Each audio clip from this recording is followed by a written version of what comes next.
পাকিস্তানের মাটিতে প্রথমবারের মতো টেস্ট জিতে ইতিহাস সৃষ্টি করেছে বাংলাদেশ দল। কিন্তু গলায় কাঁটার মতো বিধে আছে সাকিব আল হাসানের বিরুদ্ধে করা হত্যা মামলা। বিসিবি পরিচালক আকরাম খান বলেছেন, তারা এখনো পর্যন্ত কোনো লিগ্যাল নোটিশ পাননি, তাই আইনি প্রক্রিয়ায় সাকিবের দ্বিতীয় টেস্ট খেলতে কোনো বাধা নেই।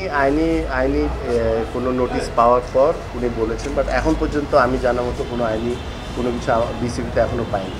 এটা পেলে তারপর হয়তো বা আমরা সবাই বসে এটা নেক্সট সিদ্ধান্তটা নিব।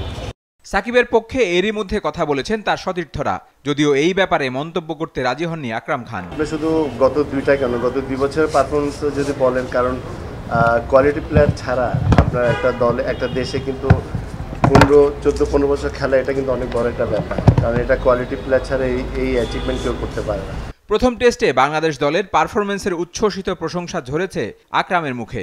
পাকিস্তান আপনার ওদের হোমে কিন্তু অনেক ভেরি স্ট্রং সাইড, সেটা আপনারা সবাই জানেন।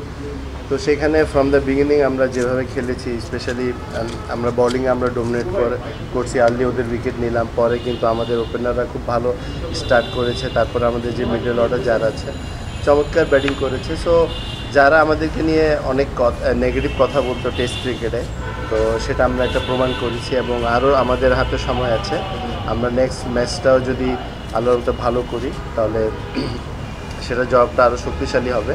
শুক্রবার শুরু হবে বাংলাদেশ পাকিস্তান দ্বিতীয় টেস্ট।